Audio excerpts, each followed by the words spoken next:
Monday and it's Parent Talk by Sipping Thoughts. So today we have with us Rupali and Lydia who are going to talk about emotional intelligence and why is emotional intelligence important with academics. We say कि बच्चा बहुत intelligent है, बहुत successful होगा, लेकिन उसके साथ बहुत सारी क्वालिटीज चाहिए होती हैं उसको सक्सेसफुल बनाने के लिए. So for that we have Rupali and Lydia. Welcome you guys. Thank you, Minal. Welcome, Lydia. So more and starting the show, I would ask Rupali and Lydia, what was the thing that inspired you guys to start learning about emotional intelligence and actually spreading it throughout India? And you guys are doing amazingly well.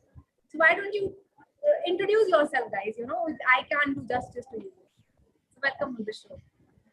So thank you, Meenal, and thank you to all the audience who've taken time out to log in. Welcome all of you to today's talk show. And taking it from where Meenal left, what actually motivated us, why we chose emotional intelligence, and a little bit about ourselves. So for me, Lydia, I'm an HR professional, having worked in a multinational bank for over 27 years. Then I really got fed up and I said, no, I want to do really a little more. I want to combine my passion for people with a purpose. So how do I do it? How do I reach out to people? I've spent so much time in the corporate world, learned so much. Now time to give back. So I've been contemplating over, what to do. And then I meet my friend Rupali and we get talking and we say, let's do something. And what do we do? Where do we start? So we both decided, why not get into the grassroots? Now, what do I mean by saying grassroots? It means let's start with our children, because they are the future of this country, future, our representation into the world. So let's start with them, and that's where we started. And why emotional intelligence? I myself haven't always been labeled as a very emotional person. And when we talk about emotional, people think it's a weakness. But today you will learn that no, being emotional, but not emotional, being emotionally intelligent is not about being weak. It's about being strong. It's about being able to express yourself. So I'm not going to delay you anymore because we have so much to share with all of you. So I'll hand you over to Rupali and she's going to start the show. Rupali, over to you. Thank you, Lydia. Thank you, Minal. So beautifully introduced us, Minal. So before I get into what is the motive behind Motivo, well, there's a story behind it, and the story has a bit to do about me. So I was this, besides being a parent of two children, a teen and a youth, much before all of this, I was a young adolescent girl who was born in a very conservative and a very small town. And this girl suffered from a lot of lack of self-confidence. She had lack of self-worth, she had lack of self-esteem.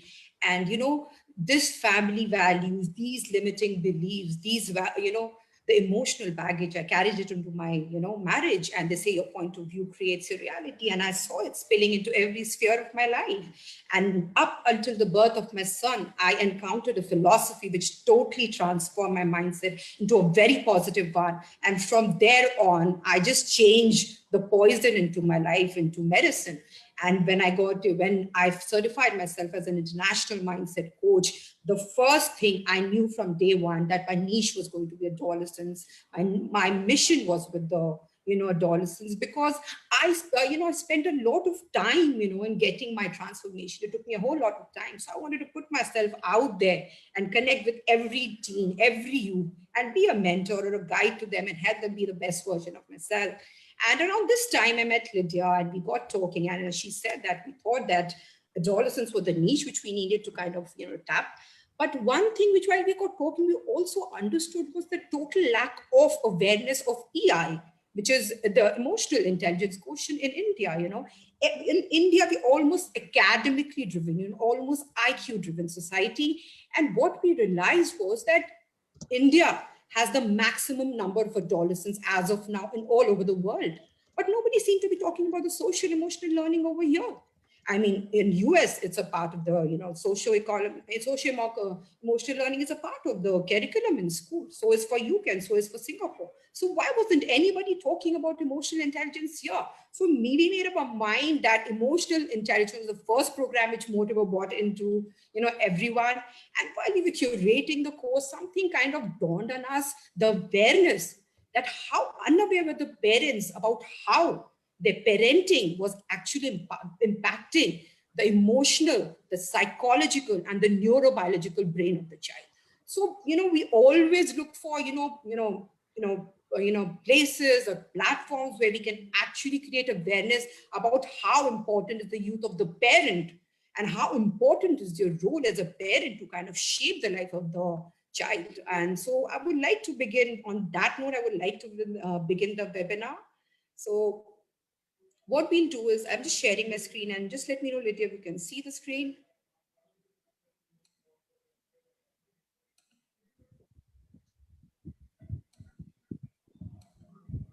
Well, can you see the screen? Yes, we can. Great, perfect. So what we're going to do is we're going to keep the webinar very light, very breezy. Let's keep it very interactive. I will be posting in a lot of questions, which I want everyone to kind of interact with while I kind of say. So the more we, share, the more we learn from each other, or probably unlearn from each other. There's a lot of valuable insights. So let's keep that going. And the last 15 minutes will be devoted to the questions. So just keep a note of it in the chat, and we'll definitely try to look into that. So let me start with what is parenting. When parenting refers to the style, which we refer to the combination, strategies you use to raise a child.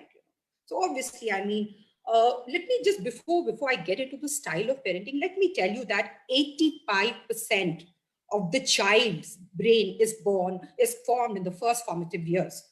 So, and from the age of 9 to 14, there's another round of change which is happening in the brain of the child. And all this is being soaked from the immediate environment of the child, which is the parents. So all the emotional patterns, the belief systems, the values, the family conditioning is being totally soaked in by the child. So let me talk to you about the 4 kinds of parenting. So the first one is disciplinarian. Well, the name says it all. It's like my way or the highway. So rules play a very, very important role in this kind of parenting, and almost to the extent that the children's feeling is probably neglected. And the children born under this kind of parenting style are generally children who probably regressed, probably suffer from anger issues and lack of self-worth. Moving on to permissive and intelligent. Well, what does that mean? This is kind of an easy, weasy kind of, parenting where they say, oh, the child will be a child. So it's very, very less effort involved, quite forgiving. And children under this kind of parenting are children who probably do not adhere to rules very much when they grow up. And these are the children who probably have a lot of health issues because there's no demarcation between what is healthy food and what is junk food. Children of these kind of parenting styles are probably the children who probably don't do well in academics either. Moving on, uninvolved. Hardly any parental attention, little guidance, little knowledge of the kids. So these are the children probably suffer from a lot of lack of self-love, they have severe abandonment issues, which reflects in their, later on stages of their life. And authoritative, which probably would be the best kind of parenting, looking at the other 3, because it's a combination of using, rules, but making the child understand as to why it's so important to impose rules in the child's space. So the children under this kind of parenting are children who are probably, good, they'll probably be more happier, more successful, and they're very, very good in making decision skills. So if I were to ask every parent on this chat, do you think your parents impact your parenting style? What would you say to that? Well, research has proved that, do let us know in the chat box, what do you feel about that? Well, research has proved that parenting actually makes a lot of difference. It's actually shaping the brain of the child. So let me show you some figures. So these are the figures from WHO Adolescent Mental Health 2019. So according to that, what are they saying? That there are presently 1.2 billion adolescents in the world, and India has the largest number of adolescents. And what is the source of anxiety amongst all of us is the growing emotional unrest, which is kind of building up in the adolescents. So it's starting from the age as early as 10-year-old. A 10-year-old, 1 is to 5 children are suffering from anxiety, suicide, and depression is kind of just building up. And please give me a brief insight, or let me take you a sneak peek into an adolescent brain. So what is an adolescent brain? Well, this is a brain which is under construction. So what is happening? The prefrontal cortex, which is responsible for making decisions, is still being formed, but hasn't been formed yet. And the thinking brain, which is responsible for feelings and emotions, that is also under construction too. But having said that, there is another round of child change which is happening in the, the hormonal, story of the child. So what is happening? Suddenly the child is becoming very sexually, the sexually hormones are really induced. So they're really suddenly very attracted to the opposite sex. The boys, the testosterone is almost 10 times higher. What is happening with the girls, suddenly they get the menstrual cycle, the body is becoming whiter, suddenly they're becoming emotionally very, very sensitive, the boys are getting very aggressive. And what is also happening is the need or the desire for sensation seeking. So what do I mean by sensation seeking? This is the time where they're drawn to, substance abuse. This is the time they want to probably try a drink or a smoke or probably get into drugs. So, and what is also happening, they get an adrenal rush, for trying. They're prone to, almost drawn to risk taking. So this is probably the time when they go for a bike ride or probably go for a something aggressive. So all this is happening in the space of the child. And what is also happening, let's take the pandemic into the future. So for the last 1 year, the children have been homebound. And also what is happening, they're totally, if you see, this is the time they kind of disassociate with the parents and form their own personal identity. So this is the time they want to be a part of social groups, they want to, like totally dissociate, and they almost get a kind of egoic confidence. So all of this is happening in the space of the adolescent brain. And what was, when we look at it, I don't know about you, but it gives me an alarming sense of, like a voice running into my head that if we as parents were making so much of an impact on the parenting style, well, what could I do? Well, I cannot change the social, economic, political situation of my country. I cannot take responsibility for the pandemic, but I surely have the power to change one thing. And that is to change the energy between me and my child. If I were to change the dynamics between me and my child, maybe I can create a better future for my child, and maybe I can really impact him in a positive manner. So I introduced you to a world of mindful parenting. So what is this mindful parenting talking to you all about? Well, mindful parenting is telling you that you, as a parent, to go inwards and look at all the emotional baggages, all the belief systems, all the family conditioning which you have been carrying about as to how the life of your child should be. Just remove it. So once you let go of that checklist about how life should be for your child, what happens?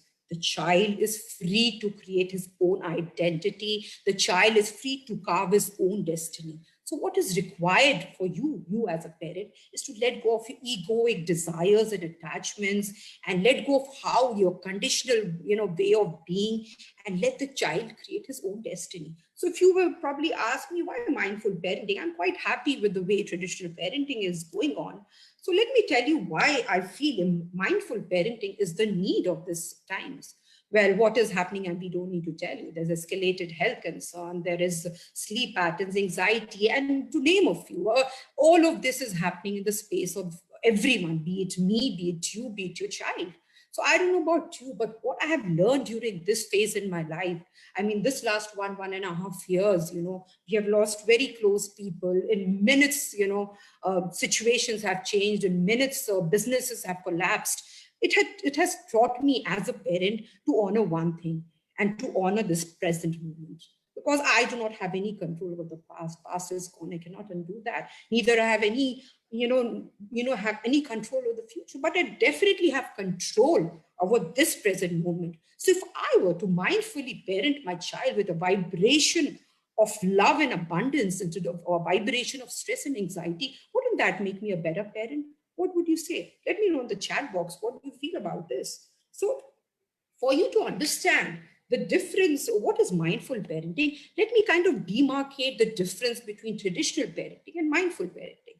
So before I start this, kind of differentiation, I would just like to take a second and probably, just intuitively, I'm being drawn to tell you this, that if anybody is in any way kind of judging the parenting which they receive from their parents, and is probably feeling ki I could have gotten it a bit better, or probably you're judging your parenting. Please do not go there, because this traditional parenting has been going for almost generations. And if you are to kind of explore the road of mindful parenting, believe me, it requires a lot of courage, because family conditioning, belief systems, emotional patterns which have been a part of a life for so long, it requires a lot of courage to kind of let it go. So please be easy on yourself, and do not judge your parents, because what they received is what they gave out. And if you, as a mindful parent, is willing to take on this journey, believe me, you're going to heal a lot of people. And first you'll heal your child, and you heal a lot of generations to come. So let me take you to the difference between traditional and mindful parenting. So, well, traditional parenting is very, very child-centric. So what I mean by that is child-centric. So it's very outwardly focused. The parent is almost, fixated in kind of molding, creating, shaping the life of the child, and will always look externally to kind of, look for solution. It will never go inward. So it's always about the child, and it's always externally focused. And they feel that they are justified to, work for the success or the happiness of the child. They almost feel justified in using discipline as a way of kind of getting that. So, scolding, being, using abusive or, behavior, anything is justified in a traditional mode of parenting. Why? Because they feel they're justified in, because they feel, well, I'm working towards the happiness and success of my child, and discipline is an imperative part of growth. So why not?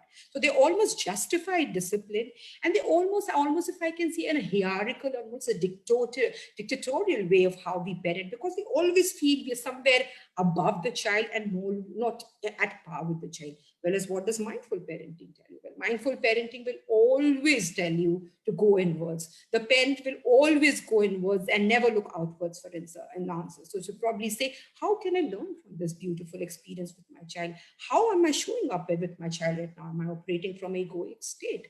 Am I, operating from my past emotional burdens? How can I best be a beautiful parent for my child? So she or he will always go inwards and look for answers. And well, they will use discipline, but they will always forge a connection, always empathize before they correct. So it's always connection before they correct the child. And well, what a mindful parent, which is why I think one of the most amazing parts of mindful parenting is that they feel that they're co-creators in this journey called life, that both the parent and child have come into this world to learn things from others. Don't you feel that our children are our biggest teachers? The way they can trigger us, no one else can, because they know us so well. And so for the children, the way we can trigger them, no one else can. So a mindful parent always feels that's a beautiful journey where both are co-creators, where they'll come to learn from each other. And they will never put their desires, their expectations of the child, and they will always let them forge their own destiny. So they believe that the child is born whole, born complete, and born sovereign, and he's entitled to live the way he wants to. So that's a stark difference between traditional parenting and mindful parenting.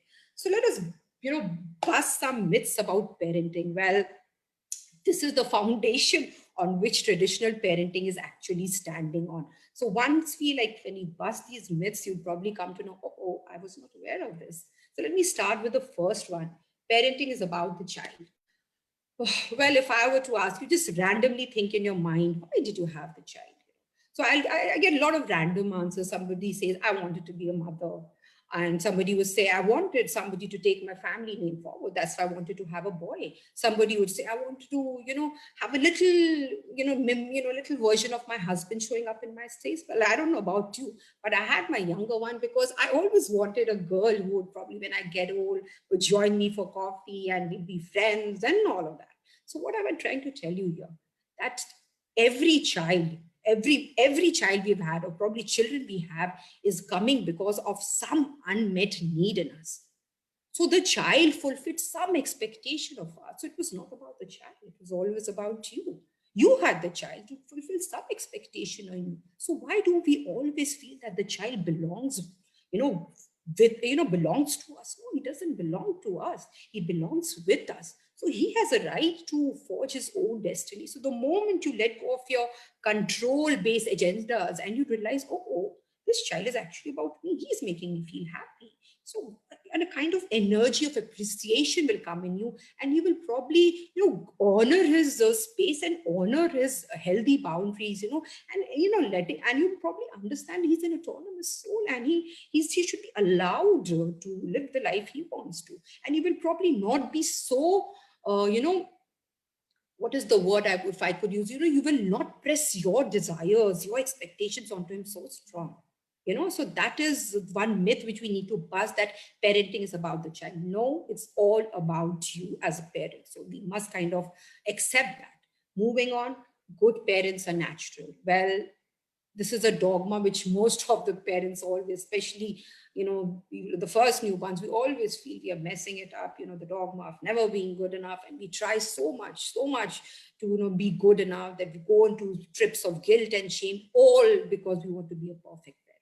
Well, guess what? There's nothing like a perfect parent. It's all conscious cultivation. It's with you learn with experience. So if I were to tell you my firstborn, I was still, working out my limiting beliefs. I had a lot of issues where me as myself, I was working through that one. So any issue which happened with my firstborn, if he fell ill, if I could not feed him well, was an indication about my limiting belief about myself.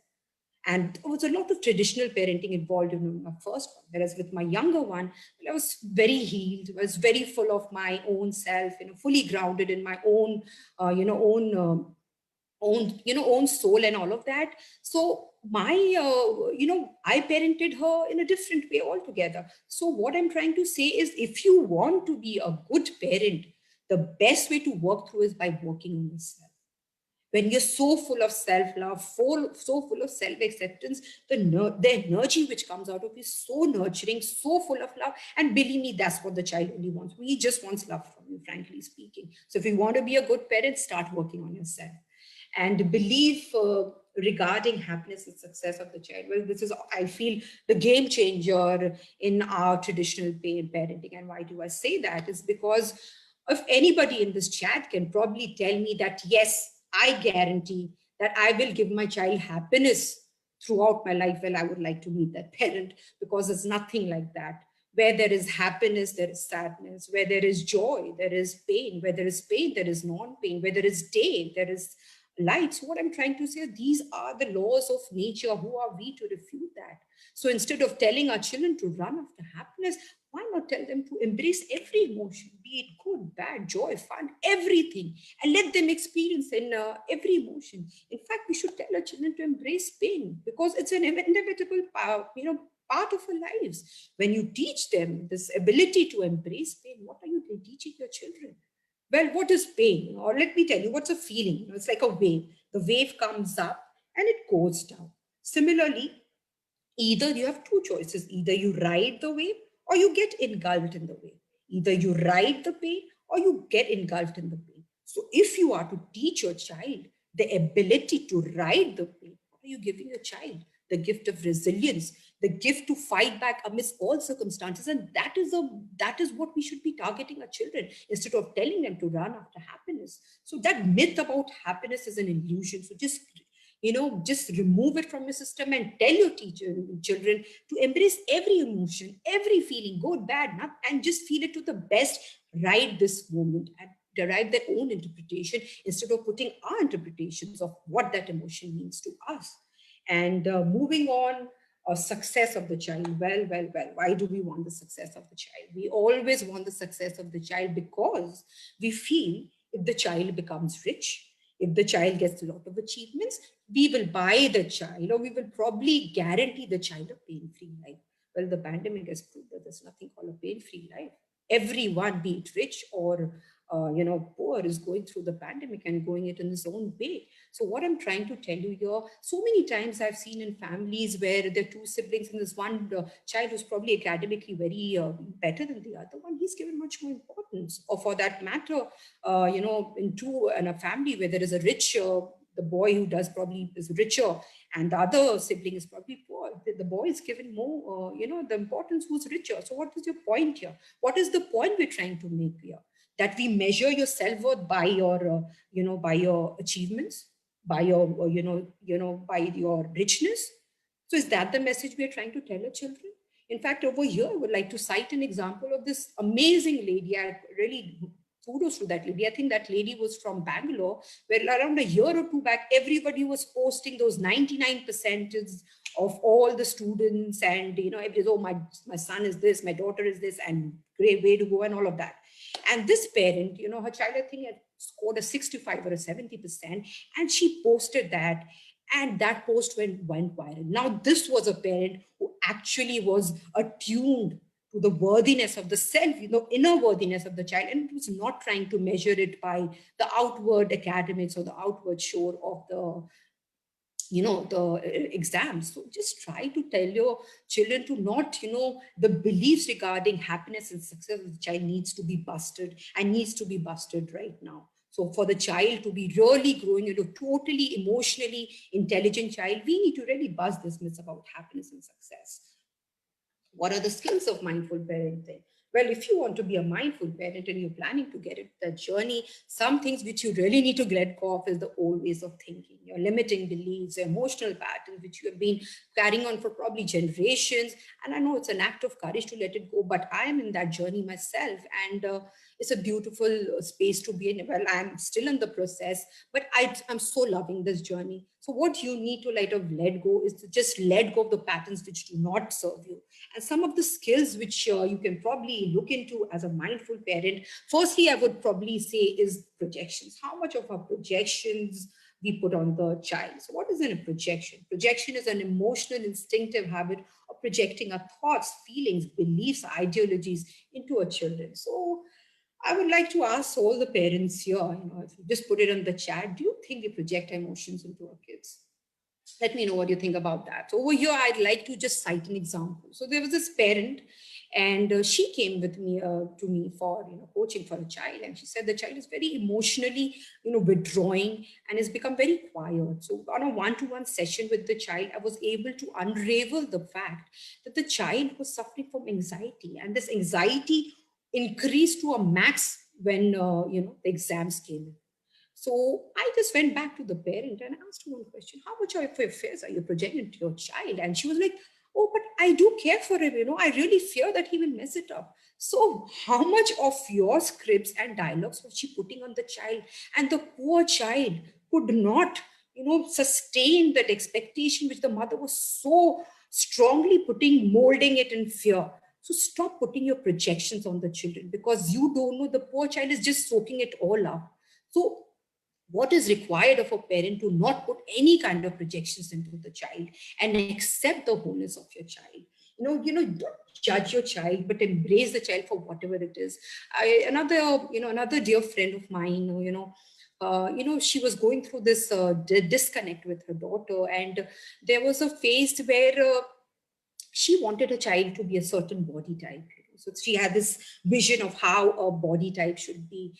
And that pushed her to almost put her child into so many activities, like Zumba, exercise, making her go through all the healthy dieting habits and whatever. So the projection of how she wanted her daughter to be was so strong that the poor child was buckling under that, almost came to the point where the child almost started, not loving her body, not accepting herself for of it. And all of this was coming from the parent. So when I actually sat down with that parent and explained to her and made her go inwards, she was like, oh, this is coming from my non-acceptance of my body.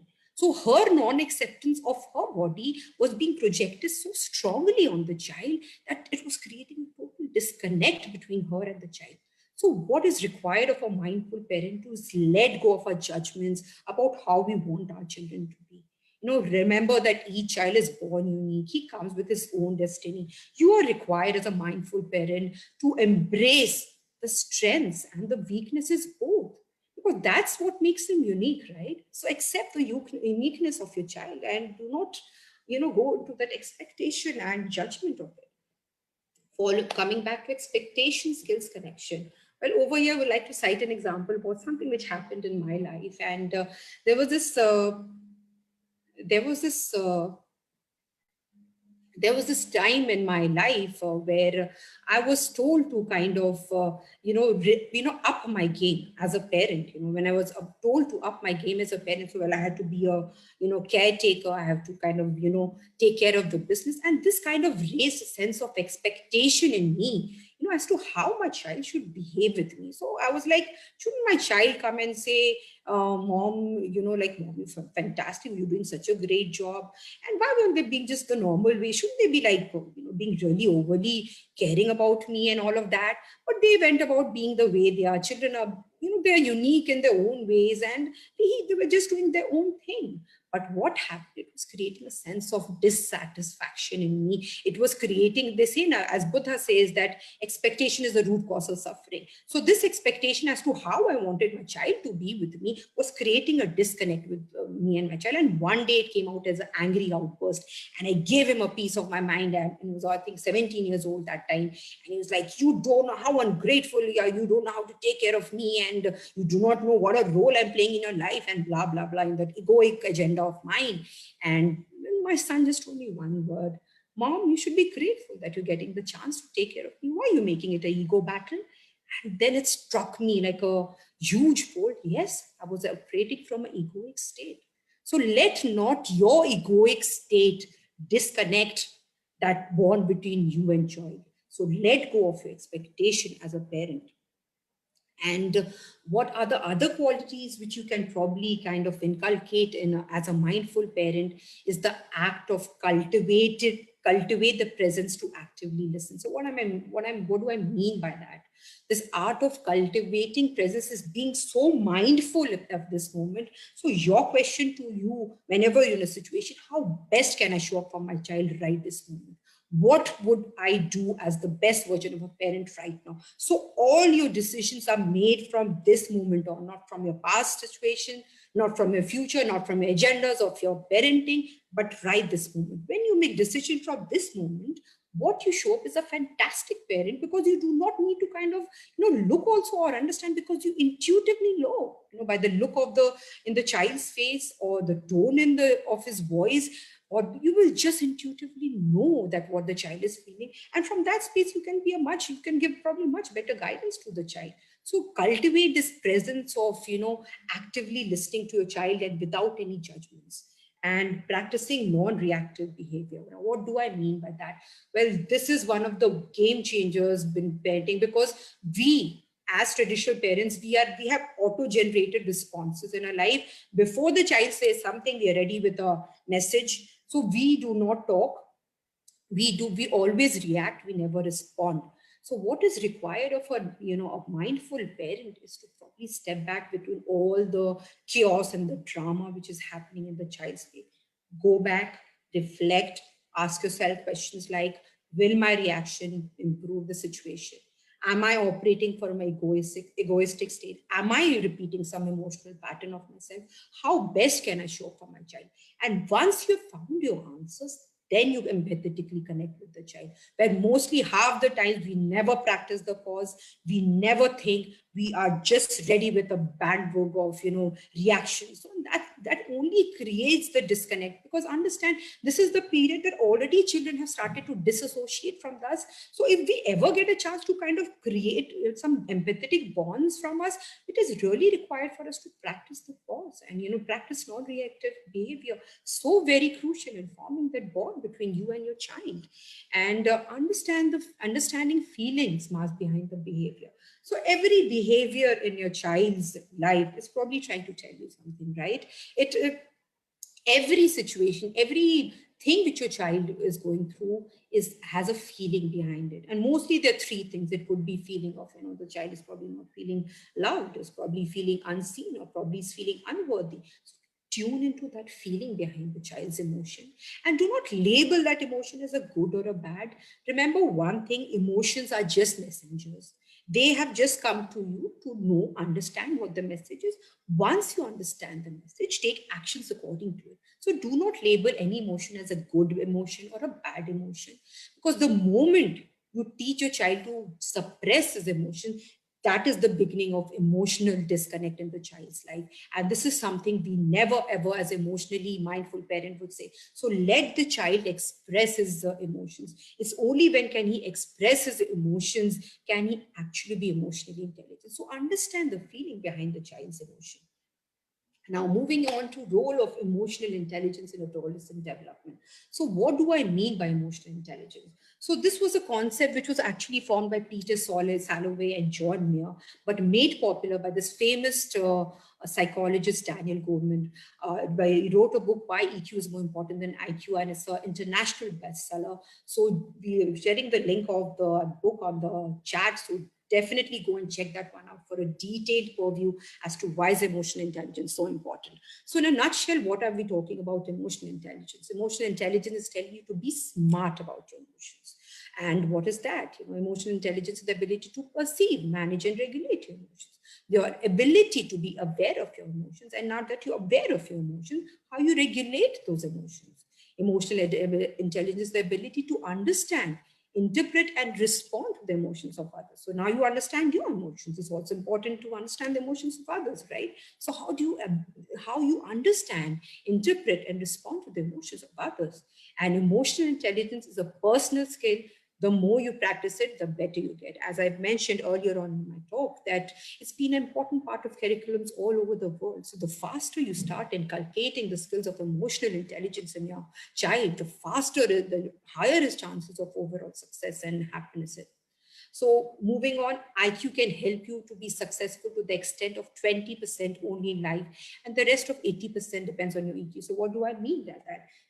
Research has proved that 80% of your success is guaranteed if your EQ is higher, whereas only 20% of your success is attributed to IQ. So what do I mean by that? What I mean by that is that, well, your IQ can help you get a job, but how well are you sustaining in your job? Are you motivated enough amidst all the issues which are bound to arise in that space? How are your relationship with other people? How are you managing your job space depends upon your EQ.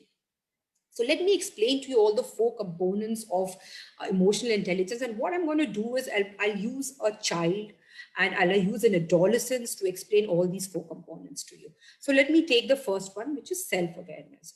So what will your child learn in self-awareness? The child will learn what are his likes, what are his dislikes, what he does so well and what he probably doesn't do so well, what are his strengths and what are his weaknesses. And above all, the ability to label his emotion, because most of the time children are not even aware about what they're feeling and they go about life in almost an automated mode. So in self-awareness, your child will be able to label his emotions. Now that he's labeled his emotions, we move to self-management. What is it talking to you about? Your ability to regulate that emotions. Please understand that if emotions are not regulated and not released, then later on it comes, and research has proved that it shows up in molecular blockages in your body, and it comes out later in your life in the form of a disease. Now the disease could be physical, it could be emotional. So what is required? What is this? Self-management will teach your child the art to regulate his emotions. So for instance, your child, for instance, is feeling angry. So she's okay, I'm feeling angry. What do I do about it? How do I release my anger? So I can call up my friend and probably talk about it. It'll make me feel better. Or probably go and do Zumba because that makes me feel good. Or probably call up my mom and talk to her about it. So what she'll be able to kind of regulate and come out of those emotions. So that's self-awareness and self-management about herself. We cannot, exist in isolation. So we go to social awareness. And this is one of the key things in a space of a child, because right now they're so drawn to social groups. Everything is about the social media. Everything is about the peer groups and all of that. So what your child will actually learn in social awareness is the ability to understand the emotions of others. And don't you think that will help him make, better bonds, better relationships? The child will learn how to communicate better. The child will learn how to listen better. The child will learn what are the do's and don'ts of being socially perfect, socially good, So what are the do's and what are the don'ts? What are the things he can control in the social environment? What are the things he cannot control in a social environment? That comprises social awareness. And coming back to the last component, this is relationship management. So what is the child learning in this? the ability to manage conflicts in situations, ability to, make better decisions. So they're part of so many groups, the debate groups, the cultural groups, and this is the time they've actually started to kind of look into dating also. So this will also teach a child, to maintain healthy boundaries. Which is the boundary which I cannot cross? Which is the boundary I can cross? So all in these four venues make up emotional intelligence. So what would a mindful parent do? Let's take an example. For IQ. So let's presume your child is not doing well in studies, and his focus is really, gone from studies, and you as a parent are freaking out and wondering what's wrong with my child. Well, what would a mindful parent do? She will probably go and she will go behind the feeling behind what the child behavior with the child is showing. So she will probably go and ask her the child, probably even if she doesn't go and ask, she will probably ask herself questions.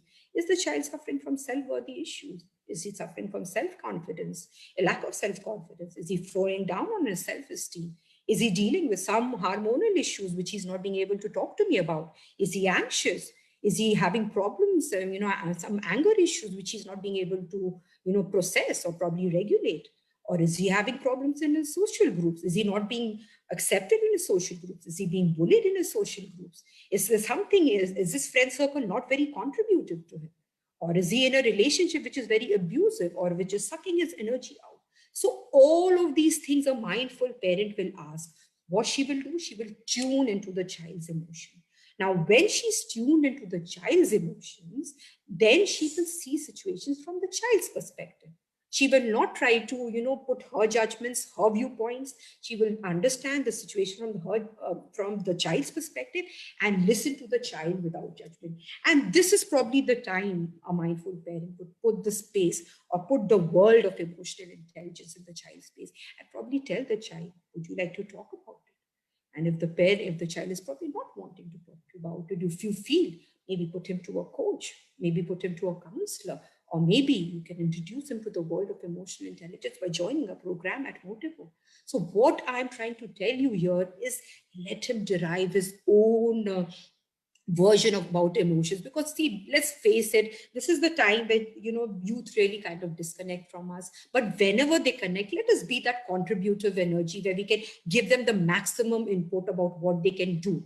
So and what happens when we see children interacting in the tribe, talking about those same things that they are going through, they're probably feeling that they are the only ones in the story. Well, it's not that. So momently they connect, when they start talking emotions regularly with their friends, and they have joined a program where they discuss emotions very normally, then they'll be able to process their emotions. And believe me, 99% of your problems will be solved if you just talk emotions openly in the house.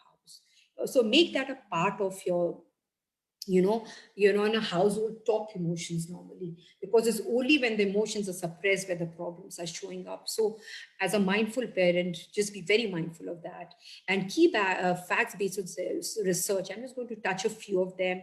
EI is essential for adolescent development. Emotions strongly affect behaviors of adolescents. In a day, we are thinking almost 70,000 thoughts. And what are the thoughts trending in a child's mind? We have all discussed about it already. So there's no way of getting away from emotions. Let's embrace emotions. All the formation of new attitudes, values, and interests are being formed during this period. Adolescents with high EI are smart about emotions. Adolescents with low EI are bad-tempered, have destructive behavior. Adolescent girls have generally more EQ than boys. Emotional intelligence will help improve your mental health. It will enhance your academic abilities, reduce stress and frustration, and form better relationships. And above all, last but not the least, you as a parent have a huge role in impacting this emotional intelligence of your child. So be very, very emotionally aware with your child. And I will tell Lydia to take it up from here on. Lydia. Thank you so much, Rupali. I'm sure all of them would have been making notes so quickly. You've been sharing so many tips with them. We started with why Motivo and how Motivo, and I come back to that point about what is about Motivo, why. You heard the various statistics, and they were very alarming and also very depressing at the same time. Mental health crisis continues to grow, not in India only, but globally. 1 out of every 5 teen is facing some kind of mental health issues. It could be simple like anxiety, depression. It could be even severe like mental health where they need help, So we have to be very, very aware and cognizant about what's happening around us. Therefore, Motivo focuses and empowers young children. We help them navigate through adolescence. We focus on development programs which help them build their confidence, keep them aware of what's happening around them, make them socially aware, because they are now so much exposed to all of social media and they have so much more distractions. Unlike us, when we were kids, we didn't have much distraction. All we did is go out and play in the evening in the field, and that was so beautiful. But now it is very, very different for our children, So Motivo has come up with this emotional intelligence program. You can see it on our screen. We cater to children from 6 to 17, and therefore we have the 4 different, programs. So we start with advanced, the 15 to 17. We have medial, we have junior, and we also have elementary, and we cater to different programs. We have kept the program very transparent. Please do visit the website. The link will be shared to you on the chat, and you will also be able to see what your child is going to do, so you can actually go and look at the index and say, okay, my child is, medial. So let me click and see what my child is going to learn. Let me look at the index, it's like a textbook. जो आप देखते हो तो आपको पता चलता अच्छा इसके बाद ये चैप्टर है वो चैप्टर है तो यहाँ भी ना we kept it very, very transparent. You can look at the index. It's on the screen to just give you an example. So if you're looking at week 1, which is an introduction to emotional intelligence, you're looking at it, they're going to see a video which will introduce them to emotional intelligence. Then we're going to teach them a little bit about feelings and emotions, because we're introducing them to emotions, right? Then we move on to self-awareness. And what was self-awareness? Self-awareness was all about discovering your own feelings, your own emotions, understanding. You know what? Most of the time, we don't even understand what we are feeling because we are so confused, because we've not learned to express. So self-awareness will actually tell you what are the various things, and you can look at the various, examples, the various activities which will tell you about discovering yourself. If you look at self-management and you look at all these activities, there's an activity called Train Your Brain, which will actually teach the children how to be optimistic. Through this activity, they will learn optimism, how to be positive, how do I do positive self-talk? I am. What are the affirmations that I tell myself that I am good, I am confident, ये सारी चीजें हम लोग बच्चे को सिखाते नहीं है. So these are all the activities where we're going to help the children to learn about how to positively affirm, how to discover their feelings, emotions. And, if you move to social awareness, we teach them about how to, be aware, how to empathize with others, how to even think about the other person, put yourself in the other person's shoes, because it's very important. Remember, we don't live in the society alone. We live with people around us. So being socially aware is extremely important. And then, of course, the most important is relationship building.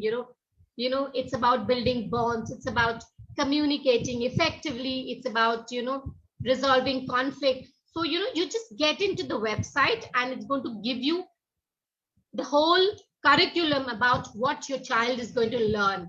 And it will teach you, it will teach your child, it will give you an idea. So I would highly, highly recommend that do get into the website, do look at the index, take an informed decision, see what you're offering for your child, and please, please make that informed decision for your child. For the last 45 minutes, we've been speaking about parenting and how we can help our children. And here is your opportunity. And I will also give you a little more tips as to why you should register your child for emotional intelligence. Remember, emotional intelligence is critical for emotional well-being. It is. Emotional quotient is fundamental to your happiness and success. There's nothing, if you're not able to manage yourself, if you're not going to manage your happiness, nobody else will. So we've got to teach our children now. Children with high EQ get better grades. You know why? I will tell you. Because they're able to relate. They're able to build that bond with their teacher. They have confidence when, when they don't understand anything, they will quickly raise the hand and say, ma'am, I didn't understand this. Can you please explain once more? Or you know what? They will call up their friend and say, Arey, class mein kya bataya, mujhe samajh nahi aaya, batao. But if your child is low on EQ, if he's not built those relationships, if he's not confident, he will not be able to ask. Therefore, he will suffer in his grades. So it's very, very important that we teach children how to build an emotional quotient. And of course, the data suggests that intervention is required. Daniel Goleman very, very clearly says 80% is emotional quotient and only the balance 20% is in intelligent quotient. So emotional quotient is the underlying factor for all our happiness and success. And of course, I will tell you a little bit about the program. You can see it on the website. But since all of you have taken the trouble to join us, it is my responsibility to tell you once again, it's an online program. You can do it from the comfort of your home. What better opportunity than this, people? Okay, it is spread over 5 weeks. Because remember why? Because it's not a pill, ki aap de diye aur dard khatam ho gaya. No, it is a process. We have to cultivate that emotional intelligence. We have to build that emotional quotient. It's a process. So there is an introduction. Then there is this 4 weeks module and therefore 5 weeks. Children will have to do an activity every day because, consistent learning. एक दिन किए फिर 5 दिन नहीं किए तो बच्चे भूल जाएंगे, because they're children, we've got to nurture them. So we've designed it in such a way that they spend about 10 to 15 minutes every day doing one small activity which keeps their brain, triggered. They're thinking about it. And once a week, they come over and meet us on Zoom session. You know why? Because we encourage peer learning. They will learn to share. They will learn to express. In today's world, what is happening? Children are not sharing enough because they're so caught up looking at their phone, looking at everything else, and they're not making enough friends. They have 10,000 or 1,000 friends on social media, but in reality, you ask them the name of their 3 best friends. Believe me, parents, they will not be able to answer you.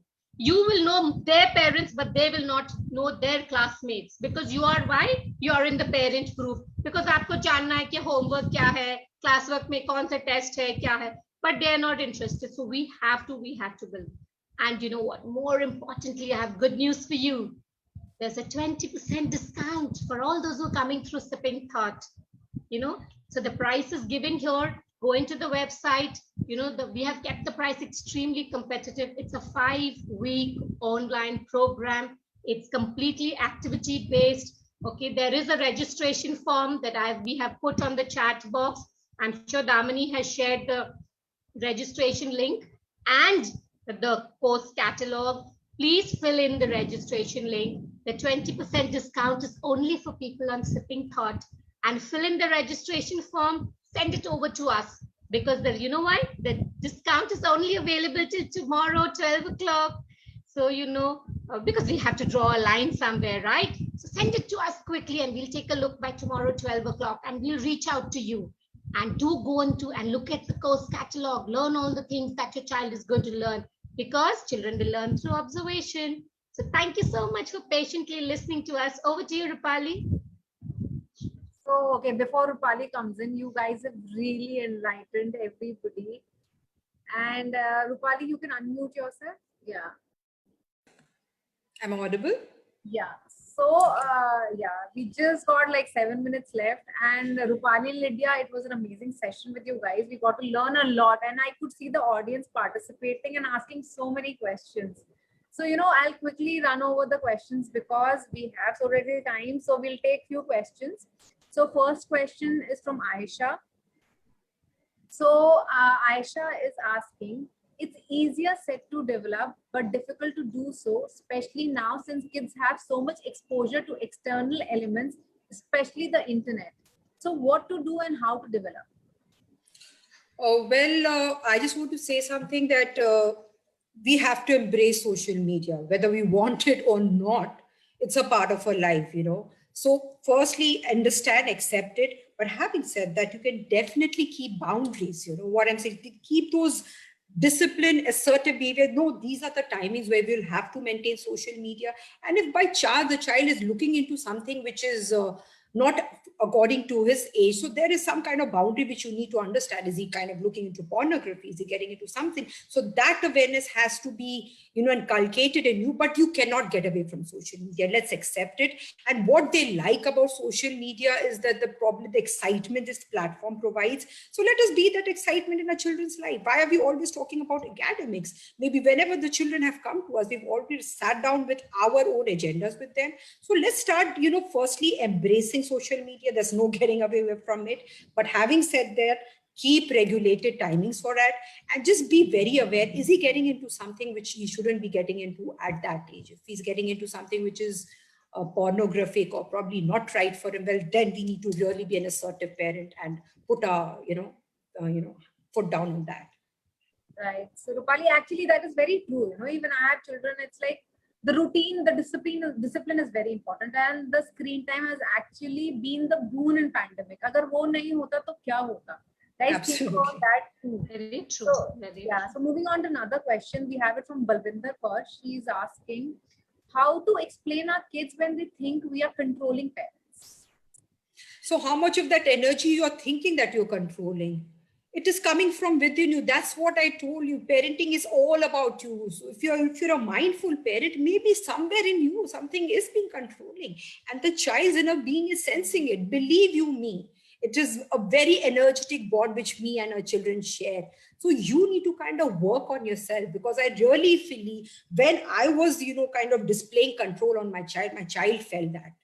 And I always said and masked it and said, no, but I'm being a great parent, So this requires a lot of conscious awareness. Mindful parent will always go on and ask us, am I actually being controlling you? So Rupali, if the kids, teenagers and these children do your cause, so does it really change their attitude towards their parents?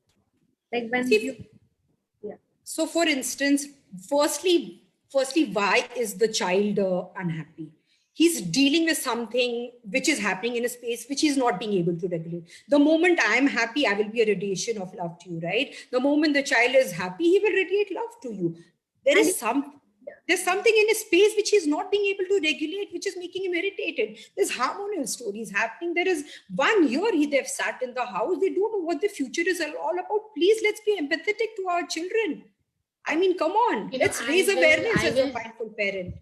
I will take that question that Meenal posed. Yes, our program, it is our endeavor and we would help the children. But as I said, it's not a pill. It's not going to happen overnight. They will come to us. They will do our activities. And you know what? They will do the activities along with you parents. If I forgot to mention that, let me tell you, we need parents to co-create with the child, because the child is not going to be able to do, maybe, the advanced where they're 15 to 17, they'll have a mind of their own. But we would urge parents कि आप ना साथ में बैठ के वो activity कराओ. It's all about 15 minutes. You know why? Because you will discover your child. You will discover what your child likes. You will discover the temperament of your child. When they're doing those activities, they will learn. Yes, this program, we are hoping, and it will help the children to regulate. But 5 हफ्ते बाद तो वो घर में ही रहेंगे ना, आपके साथ रहेंगे, आपके पास रहेंगे, so you will have to carry that forward. It's not going to happen overnight. So we have to, and that's why we say, आप साथ में करो program उसके. You're benefiting, you're paying for one person, but 2 people are doing the program. The parent is also doing and the child is also doing, because you both do together and you discover so much in this program. Yeah, actually, I agree to you there, because I had attended a session with my children. So, बच्चों को सिखा दिया, and when I was also listening, somewhere I was realizing, the controlling parent thing, we don't realize that we are controlling. हम उनकी तरफ से नहीं सोचते, हम क्या सोचते हैं, बस हम वही बच्चों पे implement करते चले जाते हैं. So that's what is so important. We are co-creators in our children's life. The moment we rise up to that challenge, then you see the way your energy between you and your child is going to change. So we need to work on ourselves first if we want to see a change in the child. So moving on to our last question.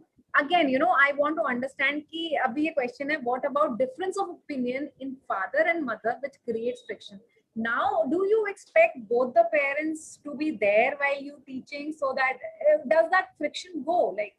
So I will explain this first. I don't We don't want the parents to be when they come for the Zoom session, because the Zoom session is only for the child. We don't want the child to be conscious that unke parents baithe hain, so they'll not share. But what we want is घर पे ना जब वो एक activity करा, जो मैंने कहा कि वो 15-20 minutes every day they do one activity, that's when try and sit with the child, because that's where you discover कि अगर उसको गुस्सा आता है तो वो कैसे रिएक्ट करता है, अगर वो मेरा बेटा अगर खुशी होता है तो वो कैसे रिएक्ट करता है. That's where you will discover your child's reactions and responses to situation. That is one. And second, very, very important, and I want to reiterate, I've been saying that again and again on the chat, children learn through observation. तो आपकी disagreement हो सकती है, which is very good, because the child school and meeting friends, it's not that we are agreeing to everything, but how are you disagreeing? Are you disagreeing to agree, or you agreeing to disagree? What is it? What is the environment that you're creating when you're having that disagreement? Please create the right environment. You know, it's never going to happen Meenal ki hum dono har cheez mein agree kare, then we're not normal people, right? So we will have a disagreement, but how are you, you know, how are you creating, or how, what is it that you're, how is it impacting your child? आप कैसे वो disagree कर रहे हो? Is there a logic to your disagreement? या आप लोग दोनों एक दूसरे पे चिल्ला रहे हो, झगड़ रहे हो, लड़ रहे हो? Because that's going to impact the child. In fact, disagreement is very important, because we are going to teach children how to disagree if they don't like something. It's very, very important. It's human, right? So very important. But how? You know, how are you going to do it? How you assertive? Is it assertive behavior instead of aggressive behavior? You can state your points very calmly and by being direct about it. So we've taken, you know, when you're, all these things will be taught in relationship management, handling aggressive behavior, managing conflicts in relationships, which happens in with, you know, in your family environment and also with friends. So all of this your child is learning. So what I want to say here, that we both are, you know, the mother, father, child, we all co-creators in this journey, and we cannot do this alone. We all have to co-create together to make that perfect, you know, amazingly emotionally intelligent child, and we have to co-create. It's not possible that the father is not agreeing. For the child of the sake, for the sake of the child, the parents have to come to a consensus somewhere.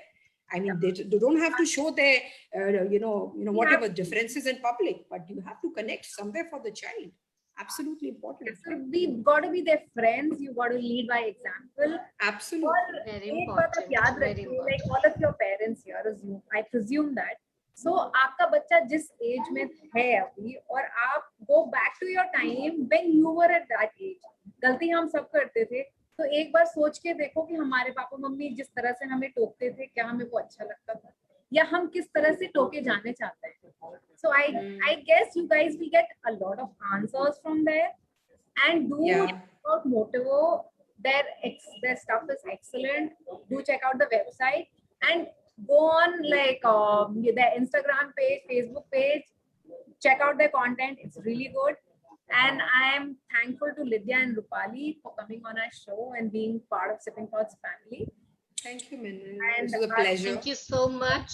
The program begins on the 26th of June, but please do register by tomorrow 12 noon to get your Sipping Thought discount, and do visit the website. You know, it's very, very informative. You will learn a lot about emotional intelligence and parenting. Thank you so much. Awesome. And thank you, audience, for taking our time and staying in the show. It means a lot. Thank you so much. Take care. Stay safe. Stay safe. Bye. Yes, we all need to. Bye-bye.